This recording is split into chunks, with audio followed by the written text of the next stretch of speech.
আজিৰ পৰা 12 বছৰৰ আগতে ভাস্কৰজ্যোতি মহন্ত, ননীগোপাল মহন্ত, ডক্টৰ অমৰজ্যোতি মহন্ত, তেওঁলোকৰ অধ্যক্ষ হোৱা সৌমাৰজ্যোতি মহন্ত আৰু শ্যামকানু মহন্ত, এই 5জন সন্তানক আমি সেই অনুষ্ঠানটোত বহুৱাইছিলোঁ। এইটো সঁচা কথা।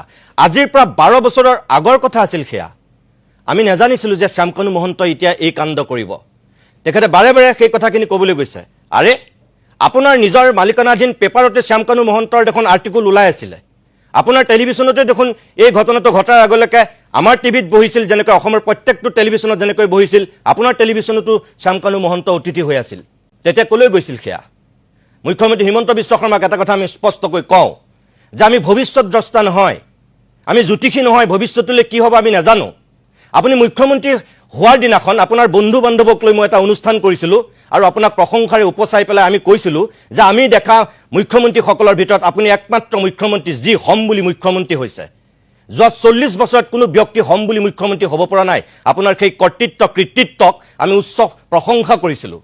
আৰু আজিৰ পৰা 12 বছৰৰ পাছত যদি কিবা কাৰণত কালৰ গতিত যদি আপুনি কিবা কাৰণত CBI জালত পৰি যদি তিহাৰ জেলৰ অতিথি হয়গৈ, তেনেহ'লে আমাক যদি কোনোবাই প্ৰশ্ন কৰে যে হিমন্ত বিশ্ব শৰ্মাক এনেকৈ আপুনি আজিৰ পৰা 10 বছৰৰ আগতে প্ৰশংসাৰে উপচাই থ'লে, এয়া আপোনাৰ কেনে নৈতিকতা? মাননীয় মুখ্যমন্ত্ৰী হিমন্ত বিশ্ব শৰ্মা, তাৰ কাৰণে কি মই দায়ী হ'ম নেকি? আজি শ্যামকানু মহন্তৰ 12 বছৰ আগৰ এই অনুষ্ঠানটো আপুনি খুচৰি ফুৰিছে, মহন্ত পৰিয়ালৰ কথা কৈছে।